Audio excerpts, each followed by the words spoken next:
Hi friends, എല്ലാവർക്കും online ക്ലാസ്സിലേക്ക് സ്വാഗതം. നമ്മൾ ഡിസ്കസ് ചെയ്യുന്നത് 7ാം ക്ലാസ്സിലെ അടിസ്ഥാന ശാസ്ത്രത്തിലെ കുറേ ചോദ്യങ്ങളാണ്. ഇമ്പോർട്ടൻ്റ് ആയിട്ടുള്ള ചോദ്യങ്ങളാണ്.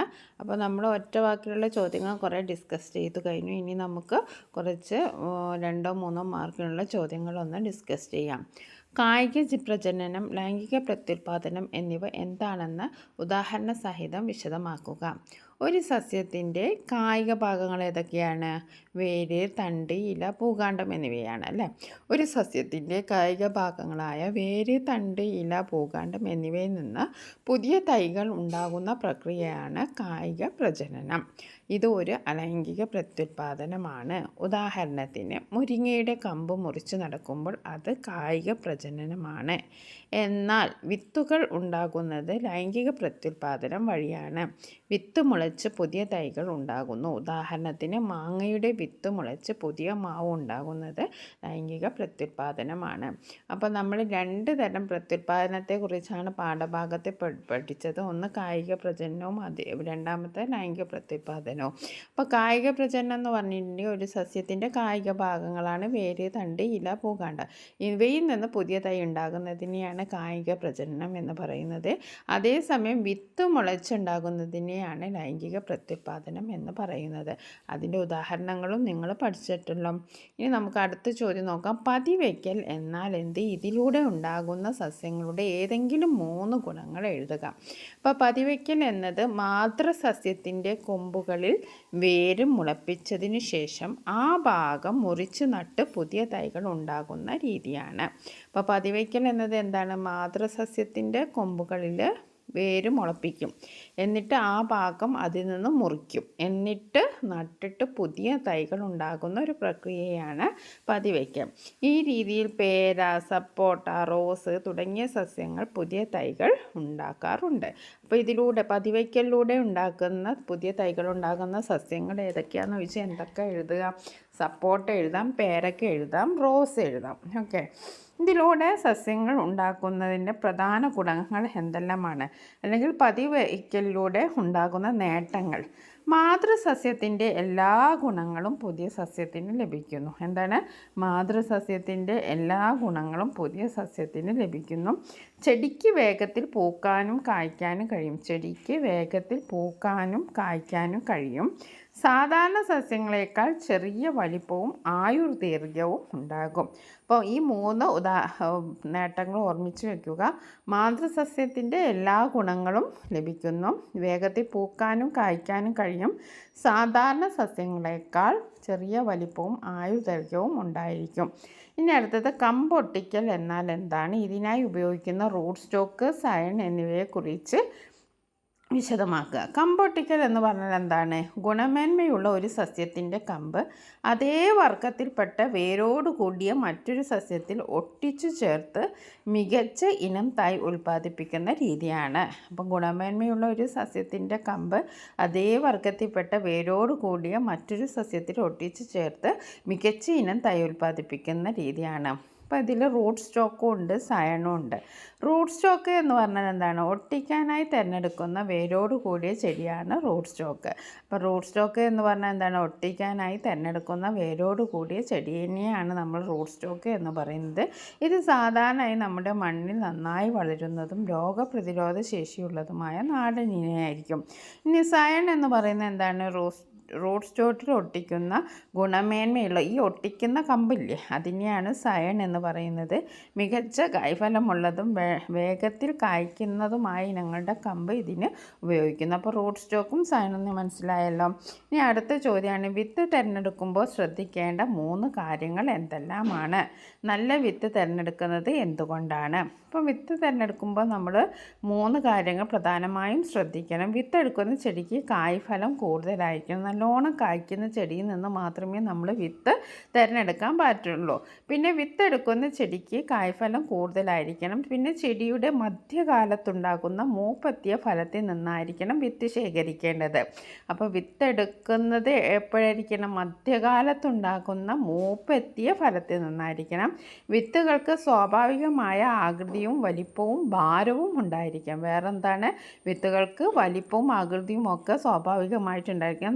നന്ന ചെറുതായിട്ടും നന്ന ഓവർ വലുപ്പമുള്ള വിത്തൊന്നും നമ്മൾ ശേഖരിക്കരുത്. അപ്പോൾ 3 കാര്യങ്ങൾ: നല്ല വിത്തെടുക്കുന്ന ചെടിക്ക് കാൽഫലം കൂടുതലായിരിക്കണം, ചെടിയുടെ മധ്യകാലത്തുണ്ടാകുന്ന മൂപ്പെത്തിയ ഫലത്തിൽ നിന്നായിരിക്കണം വിത്ത് ശേഖരിക്കേണ്ടത്, വിത്തുകൾക്ക് സ്വാഭാവികമായ ആകൃതിയും വലിപ്പവും ഉണ്ടായിരിക്കണം. മികച്ച വിത്ത് തിരഞ്ഞെടുക്കുന്നത് നല്ല വിളവ് ലഭിക്കുന്നതിന് അത്യാവശ്യമാണ്.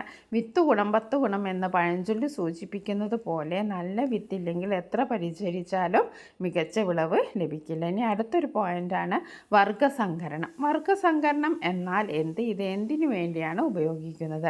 വർഗ്ഗസങ്കരണം എന്നത് ഒരേ വർഗ്ഗത്തിൽപ്പെട്ടതും വ്യത്യസ്ത ഗുണങ്ങളുള്ളതുമായ 2 ചെടികൾ തമ്മിൽ കൃത്രിമമായ പരാഗണം നടത്തി രണ്ടിൻ്റെയും ഗുണങ്ങൾ ചേർന്ന് പുതിയ വിത്തുകൾ ഉൽപ്പാദിപ്പിക്കുന്ന രീതിയാണ് വർഗ്ഗസങ്കരണം എന്ന് പറയുന്നത്. അപ്പോൾ വർഗ്ഗസങ്കരണം എന്ന് പറഞ്ഞാൽ എന്താണ്? ഒരേ വർഗ്ഗത്തിൽപ്പെട്ട എന്നാൽ വ്യത്യസ്ത ഗുണങ്ങളുള്ള 2 ചെടികൾ തമ്മിൽ കൃത്രിമമായി പരാഗണം നടത്തി രണ്ടിൻ്റെയും ഗുണങ്ങൾ ചേർന്ന പുതിയ വിത്തുകൾ ഉൽപ്പാദിപ്പിക്കുന്ന രീതിയാണ്. ഈ പ്രക്രിയയോടെ ലഭിക്കുന്ന വിത്തുകളാണ് സങ്കരയിനം വിത്തുകൾ. ഇത് പ്രധാനമായും ഉപയോഗിക്കുന്നത് രോഗപ്രതിരോധ ശേഷി, കൂടുതൽ വിളവ്, മെച്ചപ്പെട്ട ഗുണനിലവാരം തുടങ്ങിയ മികച്ച സവിശേഷതകളുള്ള പുതിയ ഇനങ്ങൾ വികസിപ്പിച്ചെടുക്കാനാണ്. അപ്പോൾ ഇതെന്തിനാണ് ഉപയോഗിക്കുന്നത്? മികച്ച ഇനം വിത്തുകൾ.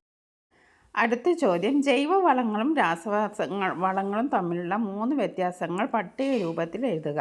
അപ്പോൾ ആദ്യത്തെ ജൈവവളം നോക്കാം, രാസവളം നോക്കാം. ആദ്യത്തേത് ജൈവവസ്തുവിൽ നിന്ന് ലഭിക്കുന്നതാണ് ജൈവവളങ്ങൾ. ജൈവവസ്തുവിൽ നിന്ന് ലഭിക്കുന്നതാണ് ജൈവവളങ്ങൾ. എന്നാൽ രാസവസ്തുക്കൾ ഉപയോഗിച്ച് വ്യാവസായികമായി നിർമ്മിക്കുന്നതാണ് രാസവളങ്ങൾ. അപ്പോൾ ജൈവവസ്തുക്കൾ എന്ന് പറയുന്നത് ജൈവ വസ്തുക്കളിൽ നിന്നാണ് ജൈവവളം കിട്ടുന്നത്. എന്നാൽ രാസവളങ്ങൾ എന്ന് പറയുന്നത് രാസവസ്തുക്കളിൽ നിന്ന് വ്യാവസായികമായിട്ട് നിൽക്കുന്നു. പിന്നെ ജൈവവളങ്ങൾ മണ്ണിന് ദോഷകരമല്ല, എന്നാൽ രാസവളങ്ങളുടെ അമിതമായ ഉപയോഗം മണ്ണിൻ്റെ ഘടനയെ നശിപ്പിക്കുന്നു. അപ്പോൾ മണ്ണിന് ദോഷകരമല്ലാത്തത് ഏതാണ്? ജൈവവളങ്ങളാണ്. അത് ജൈവ വസ്തുവിൽ നിന്നാണ് ഉണ്ടാകുന്നത്. എന്നാൽ മണ്ണിൻ്റെ ഘടനയെ നശിപ്പിക്കുന്ന എന്താണ്? രാസവളങ്ങളാണ്. എന്തുകൊണ്ടാണ്? രാസവസ്തുക്കൾ ഉപയോഗിച്ചിട്ടാണ് ഉണ്ടാകുന്നത്. ഇനി ജൈവവളങ്ങളുടെ കാര്യം എടുക്കാൻ വെച്ചാൽ ഒരു നിശ്ചിത ഘടകം മാത്രമായിട്ട് നൽകാൻ കഴിയില്ല. എന്നാൽ രാസവളങ്ങളിൽ ആവശ്യമുള്ള ഘടകം മാത്രമായിട്ട് നൽകാം. ഇതാണ് 3 വ്യത്യാസങ്ങൾ. ഇനി അടുത്ത് നോക്കാം, കീടനിയന്ത്രണത്തിന് ഉപയോഗിക്കുന്ന ജൈവമാർഗ്ഗങ്ങൾ ഏതെല്ലാമാണ്? അവയെക്കുറിച്ച് ചെറുതായി വിശദമാക്കുക. അപ്പോൾ കീടനിയന്ത്രണത്തിന് ഉപയോഗിക്കുന്ന ജൈവമാർഗ്ഗങ്ങൾ: ഒന്നാമത്തേത് ജൈവ നിയന്ത്രണമാണ്. ജൈവ നിയന്ത്രണം എന്ന് പറഞ്ഞാൽ കീടങ്ങളെ തിന്നു നശിപ്പിക്കുന്ന മിത്രകീടങ്ങളെയും ജീവികളെയും, അതായത് വട്ടച്ചായി, പെരുച്ചായി തുടങ്ങിയ ജീവികളെയും കൃഷിയിൽ ഉപയോഗിക്കുന്ന രീതിയാണ്. രാസകീടനാശികൾ ഉപയോഗിക്കാത്തതിനാൽ മിത്രകീടങ്ങൾ നശിക്കാതെ വിളകളെ സംരക്ഷിക്കാൻ സാധിക്കുന്നു.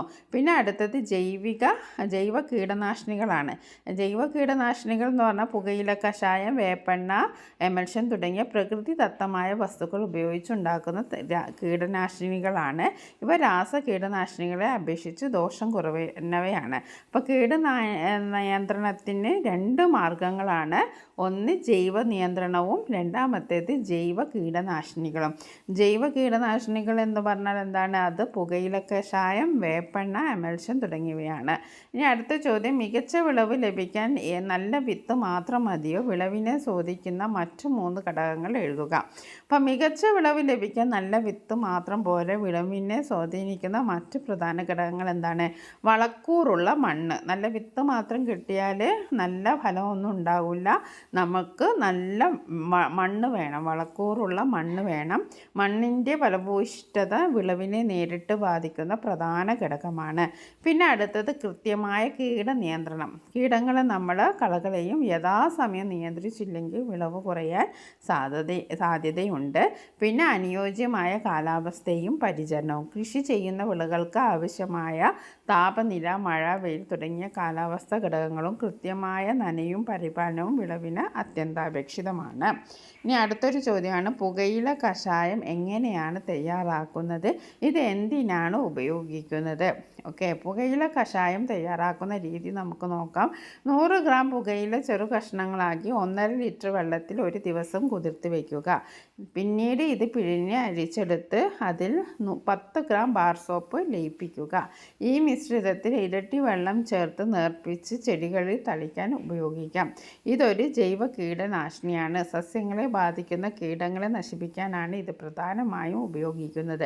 അപ്പോൾ എങ്ങനെയാണ് പുകയില കഷായം ഉണ്ടാക്കുന്നത്? 100 ഗ്രാം പുകയില ചെറു കഷ്ണങ്ങളാക്കിയിട്ട് 1.5 ലിറ്റർ വെള്ളത്തിൽ ഒരു ദിവസം കുതിർത്ത് വെച്ച് അത് പിറ്റേന്നെടുത്ത് പിഴിഞ്ഞ് അരിച്ചെടുത്ത് 10 ഗ്രാം ബാർ സോപ്പ് ലയിപ്പിച്ച് പിന്നീട് ഈ മിശ്രിതത്തിൽ ഇരട്ടി വെള്ളം ചേർത്ത് നേർപ്പിക്കണം.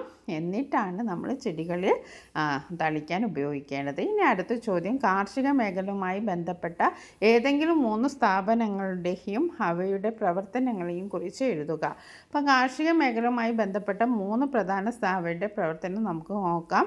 ഒന്ന്, കേരള കാർഷിക സർവകലാശാല മണ്ണൂത്തി വിവിധതരം വിളകൾ, മൃഗങ്ങൾ, പക്ഷികൾ എന്നിവയെക്കുറിച്ചുള്ള ഗവേഷണങ്ങളും വിജ്ഞാന വ്യാപന പരിപാടികളുമാണ് ഇവരുടെ പ്രധാന പ്രവർത്തനങ്ങൾ. ഒന്നാമത്തേത് കേരള കാർഷിക സർവകലാശാല, രണ്ടാമത്തേത് കേന്ദ്ര കിഴങ്ങുവള ഗവേഷണ കേന്ദ്രം ശ്രീകാര്യത്തുള്ള. അപ്പോൾ ശ്രീകാര്യത്തുള്ള കേന്ദ്ര കിഴങ്ങുവള ഗവേഷണ കേന്ദ്രത്തിൽ എന്തൊക്കെയാണ് നടക്കുന്നത്? കിഴങ്ങുവർഗത്തെ പറ്റിയുള്ള പഠനവും അവയുടെ ഉൽപ്പാദനവും വർദ്ധിപ്പിക്കുന്നതിനുള്ള ഗവേഷണവും നടക്കുന്നു. പിന്നെ മൂന്നാമത്തെ ഒരു സ്ഥാപനം റബ്ബർ റിസർച്ച് ഇൻസ്റ്റിറ്റ്യൂട്ടാണ്.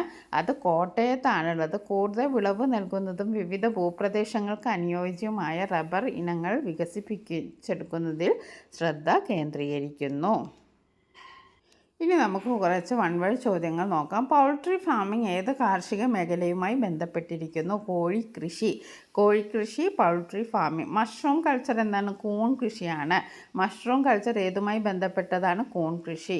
പതിവയ്ക്കൽ വഴി ഉൽപ്പാദനം ലഭിക്കുന്ന സസ്യങ്ങൾക്ക് വേഗം കായ്ഫലം ലഭിക്കുമോ? അതെ, പതിവയ്ക്കൽ വഴി ഉൽപ്പാദിപ്പിക്കുന്ന സസ്യങ്ങൾക്ക് വേഗത്തിൽ തന്നെ കായ്ഫലം ലഭിക്കും.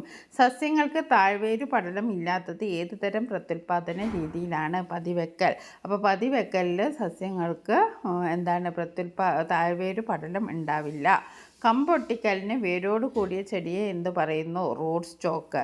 ഒരു സസ്യത്തിൻ്റെ കൊമ്പ് മുറിച്ചു നടുമ്പോൾ മാതൃസസ്യത്തിൻ്റെ അതേ ഗുണങ്ങൾ ലഭിക്കും. മാവിൻ്റെ കമ്പൊട്ടിക്കാൻ ഉപയോഗിക്കുന്ന കമ്പ് എന്ത് പേരിൽ അറിയപ്പെടുന്നു? സയൻ. വേര്, തണ്ട്, ഇല എന്നിവയിൽ നിന്ന് പുതിയ സസ്യങ്ങൾ ഉണ്ടാകുന്ന പ്രക്രിയയ്ക്ക് പറയുന്ന പേരെന്താണ്? കായിക പ്രജനനം. കായിക പ്രജനനം ഏത് തരം പ്രത്യുൽപാദനത്തിന് ഉദാഹരണമാണ്? അലൈംഗിക പ്രത്യുൽപാദനം. നല്ല വിളവ് ലഭിക്കാൻ ഏറ്റവും പ്രധാനപ്പെട്ട ഘടകം നല്ല വിത്ത് അല്ലെങ്കിൽ നടീൽ വസ്തുക്കൾ. ഒരു പൂവിലെ പരാഗരേണുക്കൾ അതേ ചെടിയിലെ മറ്റൊരു പൂവിൽ പതിക്കുന്നതിനെ എന്തു പറയുന്നു? സ്വപരാഗണം. ഇടപ്പുണർച്ചയിൽ പുതിയ സസ്യം ഉണ്ടാകുന്നത് ഏത് ഭാഗത്താണ്? ഇല. ചാണകം ഏതുതരം വളമാണ്? ജൈവവളം. 2 വ്യത്യസ്ത ഗുണങ്ങളുള്ള സസ്യങ്ങൾ തമ്മിൽ കൃത്രിമമായി പരാഗണം നടത്തുന്ന രീതി വർഗസങ്കരണം.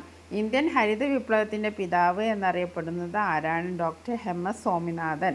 റബ്ബർ റിസർച്ച് ഇൻസ്റ്റിറ്റ്യൂട്ട് എവിടെയാണ് സ്ഥിതി ചെയ്യുന്നത്? കോട്ടയം. തെങ്ങ്, കവുങ്ങ് എന്നിവയെക്കുറിച്ച് ഗവേഷണം നടത്തുന്ന കേന്ദ്രം? കേന്ദ്ര തോട്ടവിള ഗവേഷണ കേന്ദ്രം. മത്സ്യകൃഷിക്ക് പറയുന്ന ശാസ്ത്രീയ നാമം? പിസികൾച്ചർ. തേനീച്ച വളർത്തലിന് പറയുന്ന പേരെന്ത്? എപ്പികൾച്ചർ. വർഗസങ്കരണം വഴി ഉണ്ടാക്കുന്ന വിത്തുകൾക്ക് പറയുന്ന പേരെന്താണ്? സങ്കര ഇനം വിത്തുകൾ. പുകയില കഷായം ഏതുതരം കീടനാശിനിയാണ്? ജൈവ കീടനാശിനി. ഒരു സസ്യത്തിൻ്റെ കേസരം മുറിച്ചു മാറ്റുന്നത് എന്തിനു വേണ്ടിയിട്ടാണ്? സ്വപരാഗണം തടയാൻ വേണ്ടിയിട്ടാണ്.